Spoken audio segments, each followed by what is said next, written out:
There we go.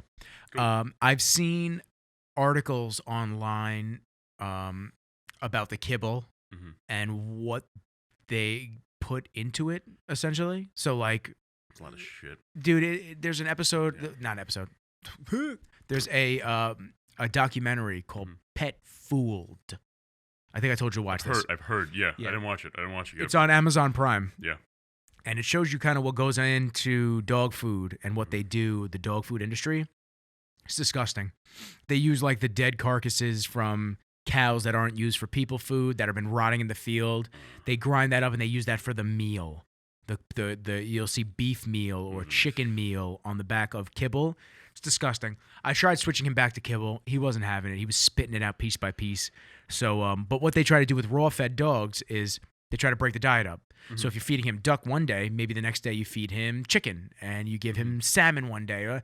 They just a well-balanced diet that isn't always the same. That's essentially what they try to do with raw. So yeah, he's been eating. I think I have him on duck right now.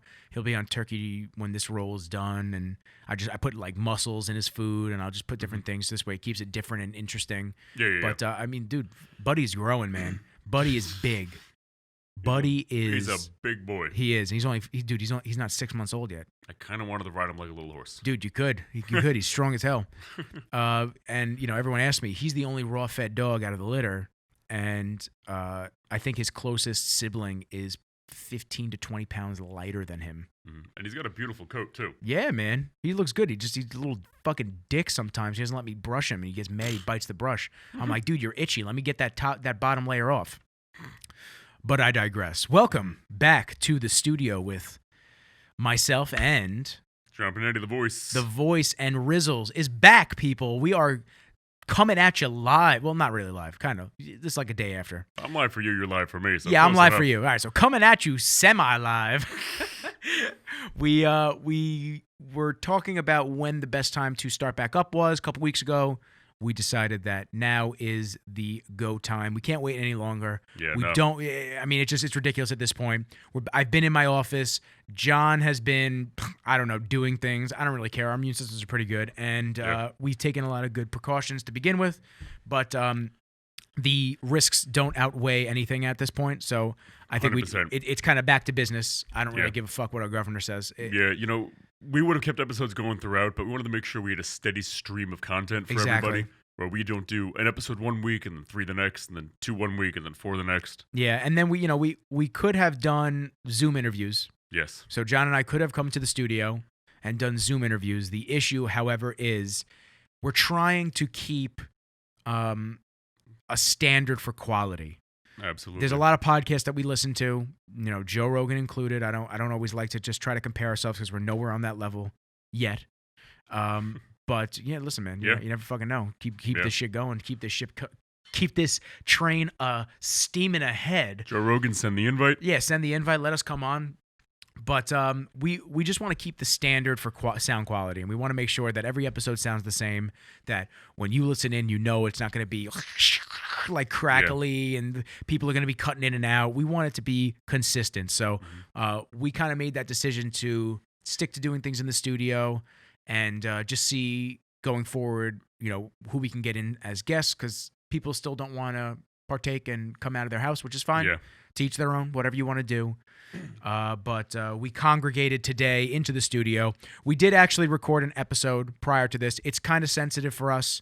We do not like talking about political, social issues, and it's not because we don't have beliefs on either side of any argument. It's because we want to be neutral to everybody. Yeah, the Voice and Rizzles platform is never meant to have a political agenda.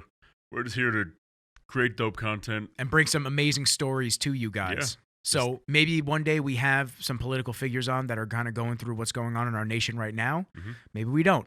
But realistically, we don't want to talk politics. We want to just keep things consistent with fun content, fun stories, informative stories, and just being real. And that's what we started this for. We didn't start this to pit ourselves against a certain group, pit ourselves in the middle of some type of an argument or rights movement. We love everybody. We have zero problems with anybody. We've had multiple guests on who have varying opinions, and that's what we love about our show and our platform. And that's what we're going to consistently stick to going forward. Yeah. If you're good people, we want to have you on and we want to be friends with you. If you're a dick, guess what? The door's right there. Kenji's going to bite you on the way out. Yes, Kenji will take a chunk out of your ass on the way out. He's fed raw, so he has tasted blood. But so next week, I believe Marco said he's cool to come on. Yeah. Marco Rivera will be a repeat guest. But if you haven't listened to Marco's episode, definitely go back into the archives, listen to it. Marco is an unbelievable person who has definitely had a crazy life transformation, thought process, enlightenment. I mean, him and his wife are just phenomenal. And I was with both of them.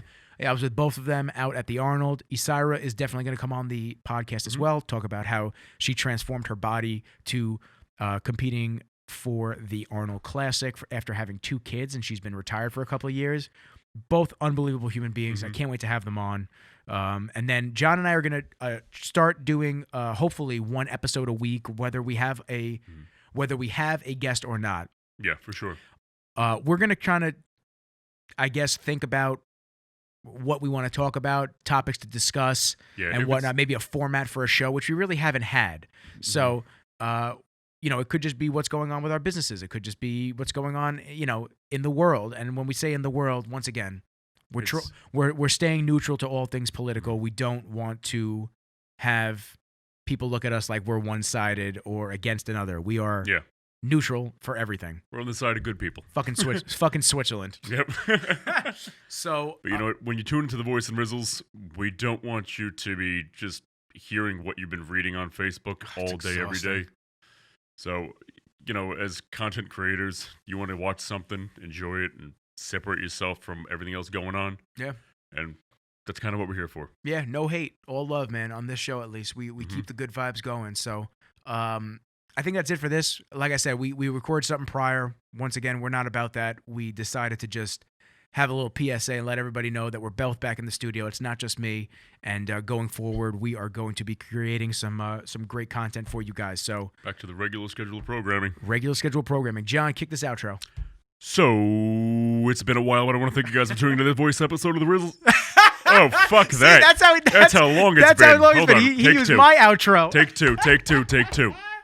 So, thank you, everybody, for tuning to this week's episode of The Voice. And Rizzles with Kenji sleeping on the floor like a lazy bone, chilling down there. Peace.